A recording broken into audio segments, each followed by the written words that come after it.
Grace. Well, 1 month after the attacks on the country is still mourning. Memorial services around the country were held for the victims. Tonight, we'll bring you the reaction from New York and Washington. But first, President Bush will hold his first primetime press conference. TV5's very own Mark Despotakis joins us now with a look at what might be said tonight. Mark? Thank you, Pat and Susan. We are here waiting for the press conference to begin. I'm watching right now. We should be expecting a live shot coming up from the White House any minute. What's going to happen tonight is this is President Bush's first news conference, primetime news conference of his presidency. What we're expected to hear? Well, we think that he's going to be focusing on the progress of the administration thus far. And supposedly, he's also going to be speaking of some new humanitarian relief that is planned for what's going on in Afghanistan. You have to pardon me as I keep looking away. We're waiting to see if possibly the press conference is going to begin soon. But let me tell you a little bit more of some of the developments that have happened today. First of all, the FBI says that there is, quote, certain information that there will be more terrorist attacks in the United States or in United States interests overseas. And they have put America on alert, basically. Not that this country hasn't been on alert for some time, but are putting America on alert to be aware for any instances of terrorism. And they are saying that if you know of anything, that they're asking people to please go ahead and report any information to authorities. There's been some speculation that there could be some possible terrorist attacks related to what's going on, because tomorrow, now today is the 1 month anniversary of the attacks on the World Trade Center. Tomorrow is the anniversary of the attack on the USS Cole, which the name of Osama bin Laden has come up in that attack as well. Like I said, very soon, President Bush is expected, and we see him coming in right now. If we can go ahead and take a look. This is President George W. Bush coming in live to the East Room of the White House for briefing reporters. Let's listen in. Good evening. I would like to report to the American people on the state of our war against terror, and then I'll be happy to take questions from the White House press corps. 1 month ago today, innocent citizens from more than 80 nations were attacked and killed without warning or provocation in an act that horrified not only every American, but every person of every faith and every nation who values human life. The attack took place on American soil, but it was an attack on the heart and soul of the civilized world. And the world has come together to fight a new and different war.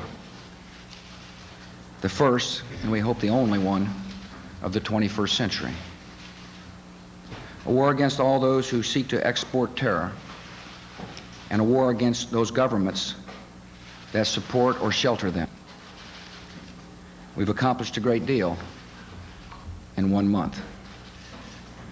Our staunch friends, Great Britain, our neighbors, Canada and Mexico, our NATO allies, our allies in Asia, Russia, and nations from every continent on the earth, have offered help of one kind or of another, from military assistance to intelligence information to crack down on terrorist financial networks. This week, 56 Islamic nations issued a statement strongly condemning the savage acts of terror and emphasizing that those acts contradict the peaceful teachings of Islam. All is strong and united on the diplomatic front. The men and women of the United States military doing their duty with skill and success. We have ruined terrorist training camps, disrupted their communications, weakened the Taliban military, and destroyed most of their air defenses.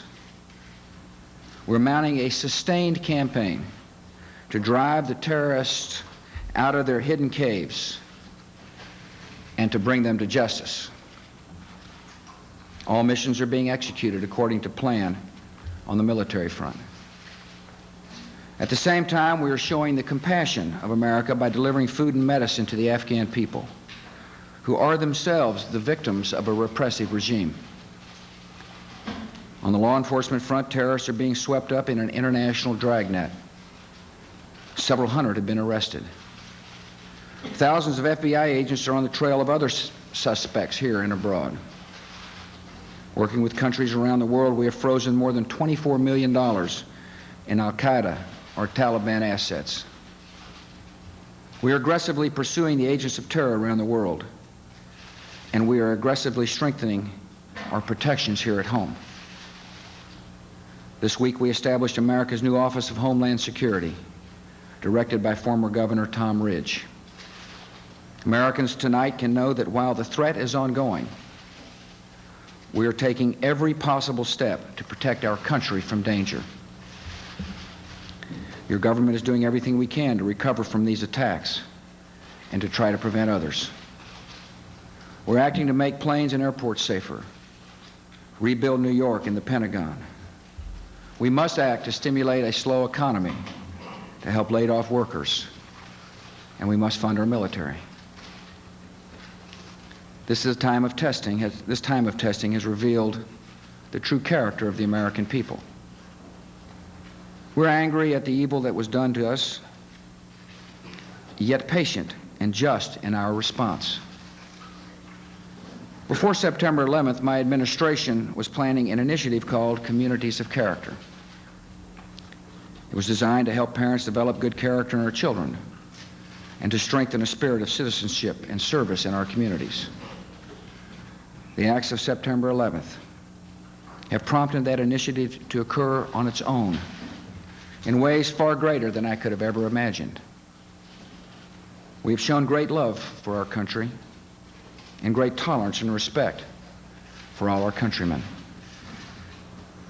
I was struck by this, that in many cities, when Christian and Jewish women learn that Muslim women, women of color, were afraid of going out of their homes alone, that they went shopping with them, that they showed true friendship and support, an act that shows the world the true nature of America.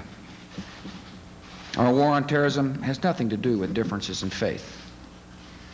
It has everything to do with people of all faiths coming together to condemn hate and evil and murder and prejudice. 1 month after great suffering and sorrow, America is strong and determined and generous. I'm honored to lead such a country, and I know we are ready for the challenges ahead. And now I welcome your questions. Ron. Thank you, sir. You said that the threat is ongoing, and indeed, the deadly virus of anthrax was found in 3 Florida people this week. Osama bin Laden's spokesman says storms of planes are yet to be hijacked. Your FBI warned just today that terrorist attacks could be happening again in the next couple days. If the FBI knows of a credible threat, can you assure the public that you would take the precaution of locking down any system involved, whether it's buildings, airports, water systems, to prevent more deaths? And most importantly, is there anything you can say to Americans who feel helpless to protect themselves and their families from the next wave of attacks, if there are more to come? What can people do to protect themselves? Sure. Today, the Justice Department did issue a blanket alert. It was in recognition of a general threat we received.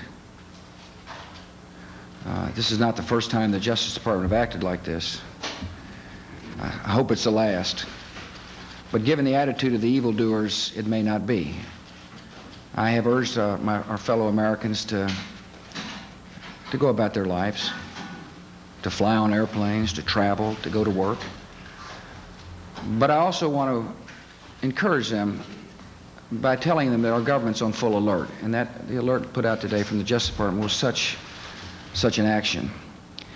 Now, if we receive specific intelligence where a credible threat that targets a specific building or city or facility, I can assure you our government would do everything possible to protect the citizens around and in or near that facility. And let me give you one example of a specific threat we received. You may remember recently there was a lot of discussion about crop dusters. We received knowledge that perhaps an Al-Qaeda operative was prepared to use a crop duster to spray a biological weapon or a chemical weapon on American people. And so we responded.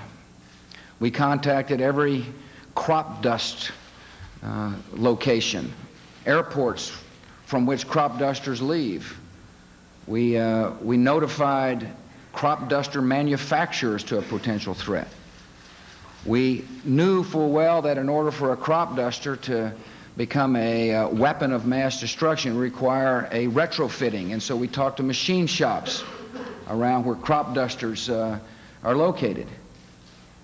We took strong and appropriate action, and we will do so anytime we receive a credible threat. Now, the American people have got to go about their business. We cannot let the terrorists achieve the objective of frightening our nation to the point where we don't conduct business, where people don't shop. That's their intention. Their intention was not only to kill and maim and destroy, their intention was to frighten to the point where our nation would not act.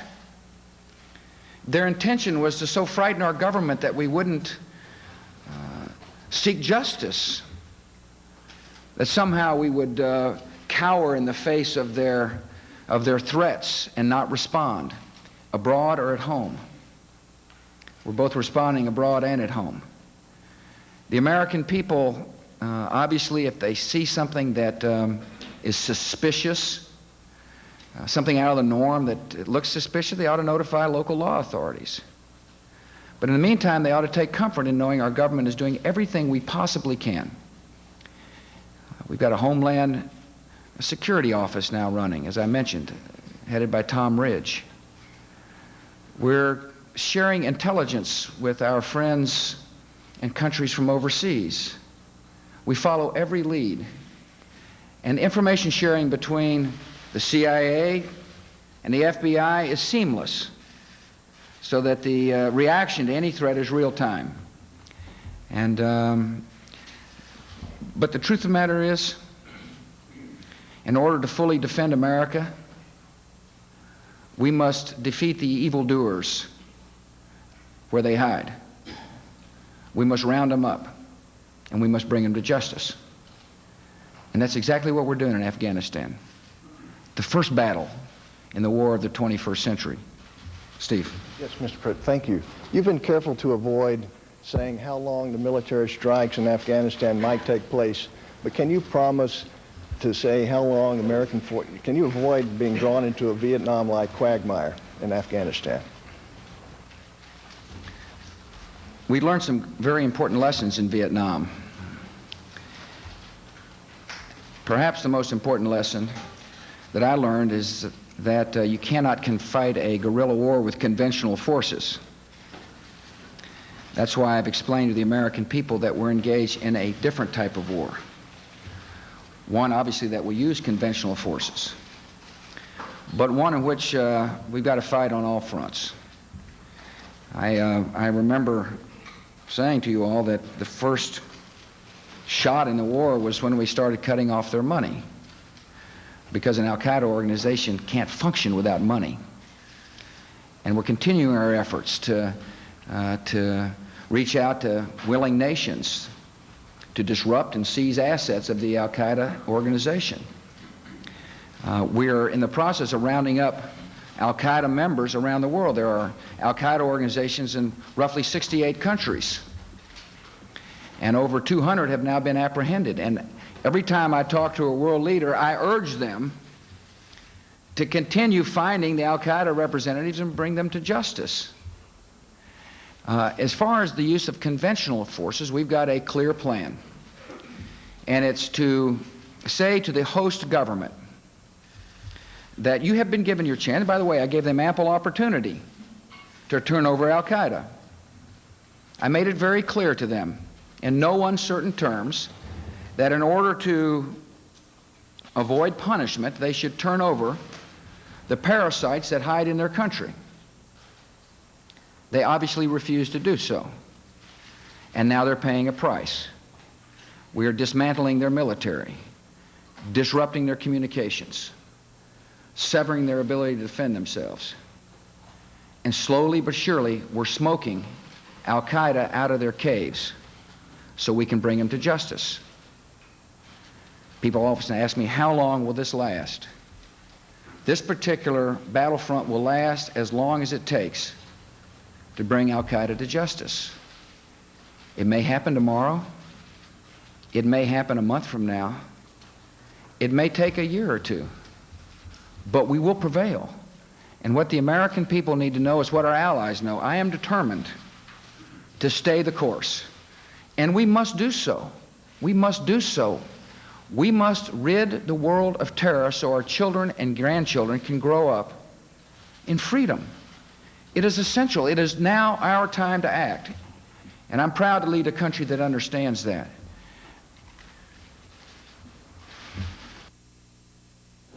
There you have it, some words from President Bush. The press conference does continue at the White House. President Bush calling this the first war of the 20th century, and he also says we hope the 21st century, and we hope the only one of the 21st century. He says we are involved in a sustained campaign and are aggressively pursuing the campaign. He says the threat is ongoing, but the government is taking every possible step to save us from any danger. And one of the messages that he reiterated tonight that we have been hearing since September 11th is it's time for America to go about their lives, continue going about their lives, as we have seen America has been doing, but he keeps saying, continue going about your lives. He spoke to the anthrax scare we've been hearing about, saying that the government has looked into it and is indeed on full alert, and that the government is taking action when it does receive a credible threat. We will, of course, continue to monitor developments in this and bring them to you as they become available. I'm Mark Despotakis, TV5 News. Susan and Pat, back to you. Thanks, Mark. U.S. military planes continue to pummel the Afghan towns of Jalalabad and Kabul. U.S. officials suspect several members of the Taliban have been killed in the recent airstrike campaign. Eric Phillips has the latest from Washington. Well, the FBI is saying there's reason to believe that there may be additional terrorist attacks here in the United States within the next several days. Fighter jets struck the airport in Afghanistan's capital city of Kabul during daylight raids Thursday. Overnight, the region faced its most intense attack so far, with at least 30 loud explosions rocking the Taliban stronghold of Kandahar. Meanwhile, hundreds of Afghans scrambled to leave the area. At the same time, the opposition Northern Alliance continues its offensive on the ground. U.S. officials believe several Taliban leaders have been killed.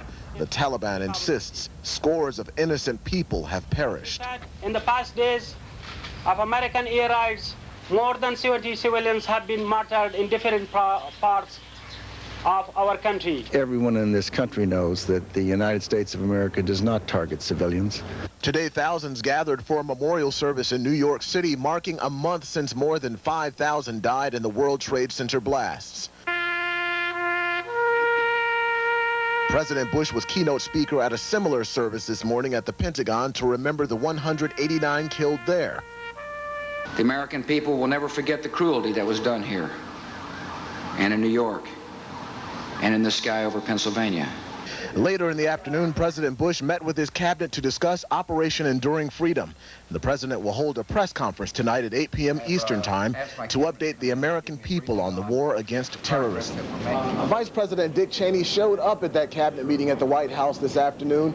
It's the first time the vice president has been to the White House since Sunday, when the bombing campaign over Afghanistan began. In Washington, I'm Eric Phillips. Back to you. Now taking a look at some local news, here's an update to a story brought to you yesterday. A Knox man was killed in the crash near Beaver. Frank R. Black, Jr. of Knox County was one of the 5 killed yesterday in the crash along Route 60. The 5 workers were hit by a truck. The truck was said to be swerving to avoid the orange cones along the road. Black was pronounced dead yesterday at UPMC Hospital in Pittsburgh. Some community schools are in the news again. North Clarion School District has agreed to combine sports with Forest Area School District. The two schools will combine both boys and girls sports. Combining the school sports programs will benefit both schools, adding soccer and girls softball to the program and increasing track and cross-country programs. North Clarion School Board unanimously approved the program. Keystone School District is also in the news today. The school is looking into improving security after the break-in last month. The break-in by 4 high school students has caused concern from the school board. The new security system will possibly include identification cards and replacement of all locks around the buildings. The new system will be fairly expensive, however, officials feel that the new system will be worth it in the long run. In university news, the University Magical Singers concert has been changed from tomorrow night. The concert has been pushed back until Thursday, October 18th at 8. Clarion University will host College Media Day. Media Day will take place tomorrow from 8 a.m. to 4 p.m. The sessions are free and open to the public. The sessions begin at 8 a.m. in Hart Chapel, where the registration will take place. National Guard units from Youngstown and Cleveland area left for active duty today. More than 1,100 of Ohio's 33,000 National Guard and Reserve members have been deployed since the September 11th terrorist attacks. The military police units are initially headed to Fort Knox, Kentucky. Today is the 1-month anniversary of the attacks on the Pentagon and the World Trade Center. Coming up after the break, we'll take a look at some national news. Stay tuned to Clarion's very own TV5. We'll be right back.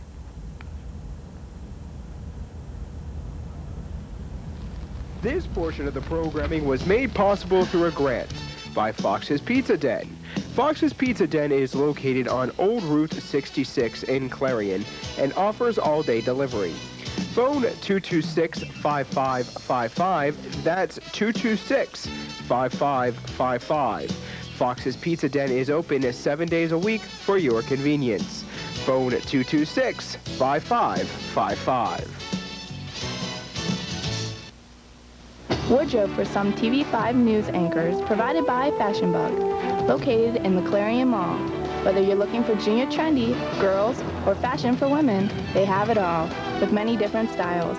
Fashion Bug also offers a wide selection of accessories. Fashion Bug is located in the Clarion Mall, just off of Exit 9 of Interstate 80. Open Monday through Saturday, 10 a.m. till 9 p.m., and Sunday from noon till 5. This portion of the program was made possible through a grant from Clarion Hospital. Clarion Hospital is located off of Exit 9 of Interstate 80. Clarion Hospital offers outpatient services, transitional care, as well as an emergency room open around the clock every day of the year. More than 400 employees and 80 physicians work to serve the community. Call the Clarion Hospital at 226-9500. Clarion Hospital, providing health care to Clarion County and surrounding communities since 1954. Do you want complete coverage of local, state, national, and international news as it happens? Then tune into Clarion's very own TV5 News Live for complete coverage of the Clarion area and our world. TV5 News crews join with crews from the world's news leaders, CNN, to provide complete coverage of the day's events. With advanced satellite capabilities, TV5 News can bring you the latest news as it happens. So tune in every Tuesday and Wednesday night for Clarion's very own TV5 News Live. This morning in Washington, the national leaders honored those lost in the attacks in a memorial service at the Pentagon. Here's a recap of the ceremony. Today we mourn our losses, but we should also celebrate the spirit of the heroes of 11 September, both the living and the dead, and the heroic spirit that remains at the core of our great nation.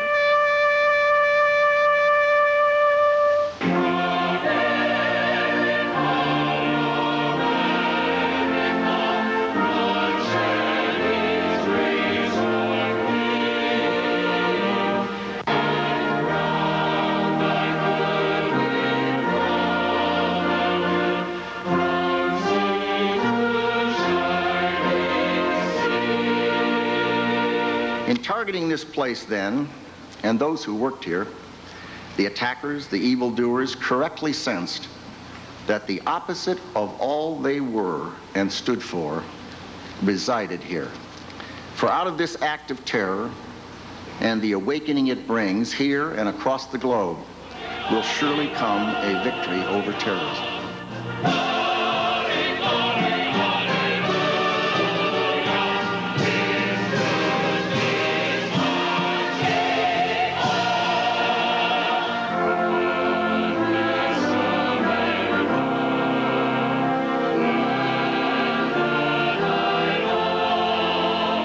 But to all of you who lost someone here, I want to say, you are not alone.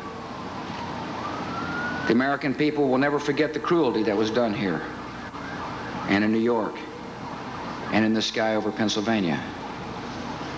We will never forget all the innocent people killed by the hatred of a few. Our cause is just and worthy of sacrifice. Our nation is strong of heart, firm of purpose, inspired by all the courage that has come before. We will meet our moment, and we will prevail.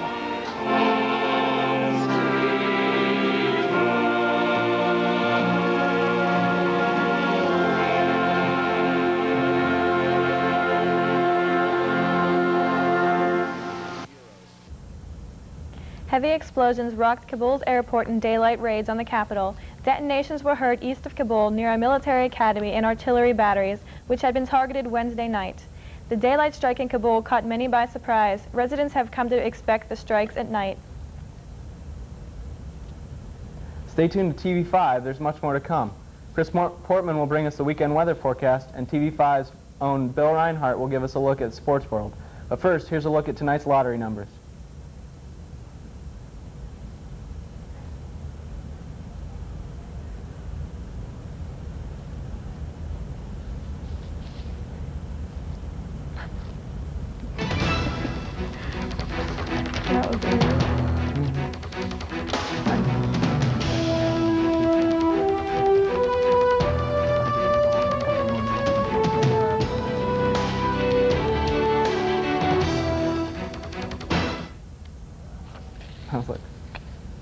I'm an American. I'm an American. Oh, man. You'd never know it on the battlefield. But nearly half of today's military are National Guard and reservists. However, they can't answer our nation's call without their employer's support. If you're an employer, visit esgr.org and find out how to do your part. After all, their response depends on yours. Go ahead. The tools needed to rebuild lives after a disaster aren't always hammers and nails. The tools needed to give warmth to the homeless store. When lives need rebuilding, the Salvation Army knows it takes tools that come from the heart. Donate online or call 1-800-SALARMY. Oh, yeah. Sean Calebs has more in the investigation. Okay.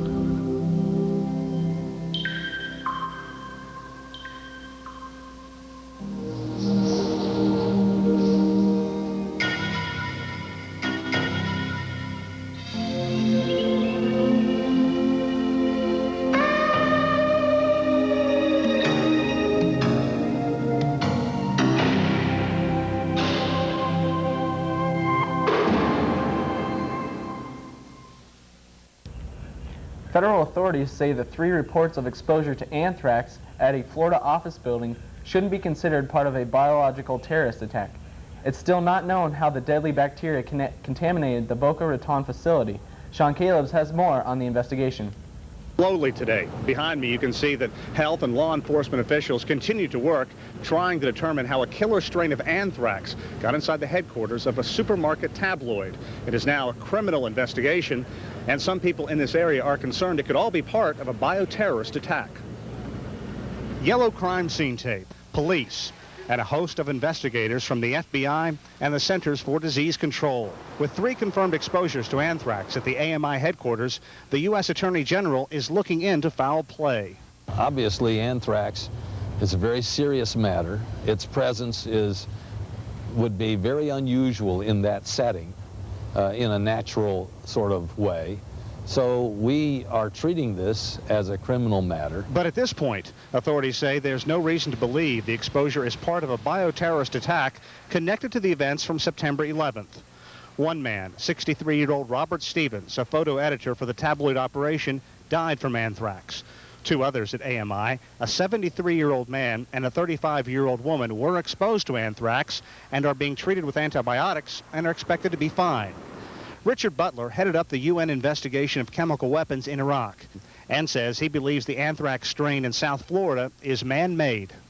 My belief is that this didn't occur in nature, okay? That someone synthesized and made this. A person did it.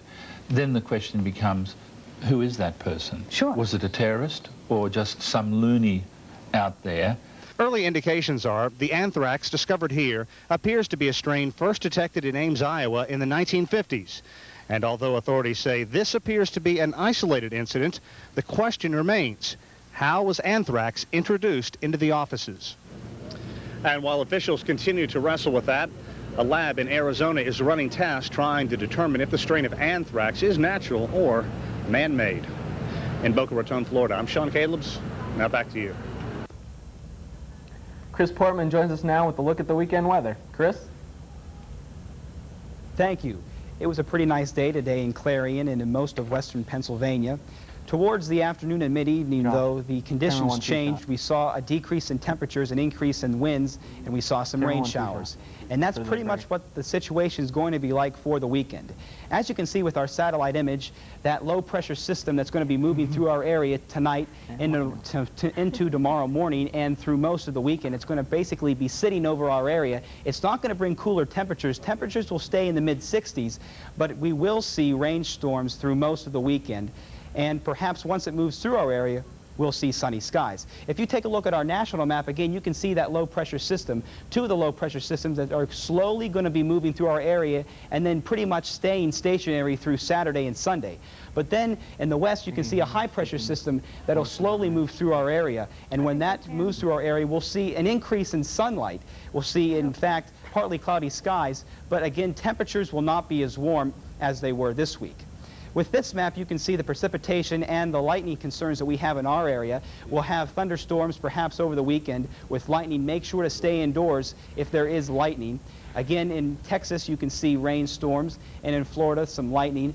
It's just not going to be a very nice day for most of the United States. Make sure to make plans for indoors this weekend. Play checkers, chess. It's not going to be a time to go outside and do some outdoor activities. With our regional map, the northeast, you can see, again, most of the cities in the western Pennsylvania, Columbus, into Ohio, there will be rain showers. In Detroit, Michigan, you can see rain showers. New York City and Washington lucked out this weekend. They'll have highs in the 70s and sunny skies. Because of the situation in Afghanistan, we here at TV5 thought it'd be important to let you know what the conditions were going to be like in Afghanistan tomorrow for those of you that have friends and family in the area. And as you can see in the Kabul, the capital, and where most of the strikes are taking place, there's going to be sunny skies. So military forces won't have a hard time picking those targets and, in fact, targeting and hitting the targets that the military has intended them to hit. If you can see our 5-day planner, Friday night there's going to be rainy skies, a high of 64. Make sure to bring your rain jacket to those Friday night football games. Saturday and Sunday, there's going to be rainstorms as that low-pressure system sits over our area. And then once the low-pressure system moves through on Monday, that high-pressure system we had talked about will bring the temperatures down, but we'll see an increase in sunshine, partly cloudy skies Monday and Tuesday, highs in the mid-50s. And that's your weather for TV5. Back to you. Stay tuned. Sports is up next. But first, here's a look at tonight's stocks.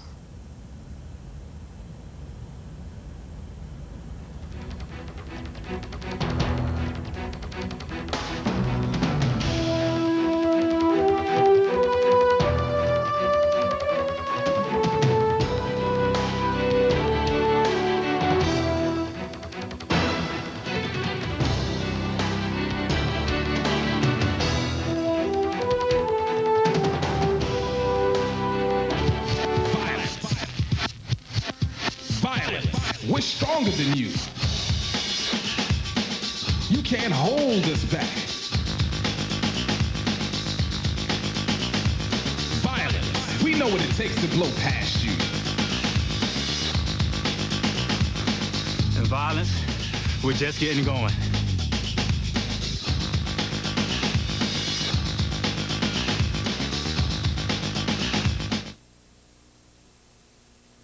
On September 11th, America faced terrorist attacks of the worst kind. Innocent lives were lost, and a sad cloud was cast over this great nation. These acts were intended to cause fear among all Americans, including our children. But we cannot let that happen. There are things we can do to help our kids. Talk with them, listen to them, tell them they're safe and that they're loved. God bless you, and God bless America. It may not look like it, but you're watching the future of the Earth pass by. Because many of these products are made from materials you've been recycling. But to keep recycling working, you need to buy products that say, made from recycled materials. For all those next in line, it would mean the world to them.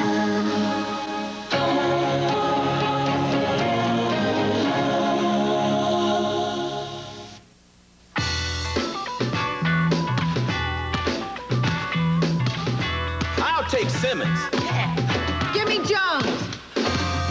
Anderson. Smith. Lightfoot. Bishop. Hernandez. Swifka. Harris. Lavenger.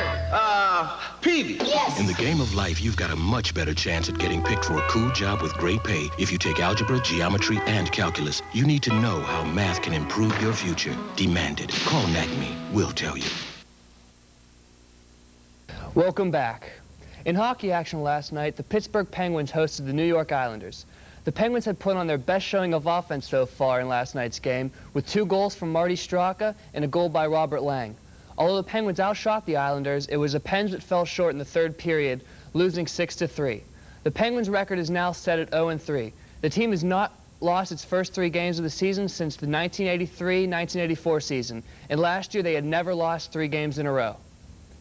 Last night in the Washington Capitals game, once Penguin Jaromir Jagr left the game early due to a groin injury, and the Capitals trainer said that he is day-to-day and they don't know when he's going to return back. This is just after the Caps signed Jagr to a new deal worth $60 million that will extend to the year 2008. Tonight, Michael Jordan makes his debut with the Washington Wizards as they play the Detroit Pistons. Jordan is not set to play in the game tonight, but didn't want to disappoint his fans who had already bought tickets for the game. Jordan says he's going to need to be patient to make sure he still has what it takes to play in the NBA. That's the sports for Thursday. I'm Bill Reinhart, and now back over to Susan and Pat. Thanks for tuning in to TV5 tonight. Tune in next Tuesday night with Courtney Maines and Kelly Esno. I'm Susan Honorad. And I'm Pat Grace. For everyone here at TV5, have a good night. And we're going to leave you with some footage of President Bush still speaking at the White House. If you'd like to hear more, just tune in to CNN.